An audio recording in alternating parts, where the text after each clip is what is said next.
દત્તાત્રેય ગામે ખુલ્લામાં પાના પત્તાનો જુગાર રમતા 4 જુગારીઓ ઝડપાયા। હાસોડ તાલુકાના દત્તાત્રેય ગામે જુગાર રમતા 4 જુગારીઓને ₹10,680 રૂપિયાના મુદ્દામાલ સાથે ઝડપાયા હતા, જ્યારે 3 જુગારીઓ પોલીસને ચકમો આપી ભાગી જતા વોન્ટેડ જાહેર કરી તમામ આરોપીઓ વિરુદ્ધ કાયદેસરની કાર્યવાહી હાથ ધરવામાં આવી હતી।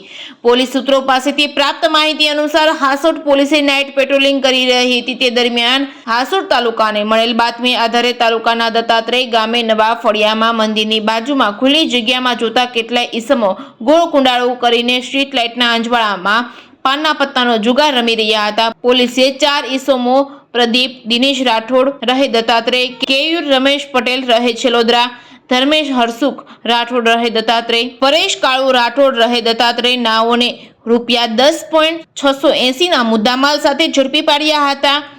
3 ઈસમો કમલેશ રાઠોડ, પ્રભુ કેશવ પટેલ અજાણ્યો ઈસમ પોલીસને ચકમો આપીને ફરાર થઈ ગયા હતા। હાસોડ પોલીસે 3 ઈસમોને વોન્ટેડ જાહેર કર્યા હતા। પોલીસે તમામ આરોપીઓ વિરુદ્ધ જુગાર ધારાની કલમ 12 મુજબ કાયદેસરની કાર્યવાહી હાથ ધરી હતી। રિપોર્ટિંગ બાય વલસા સોલંકી, અંકલેશ્વર।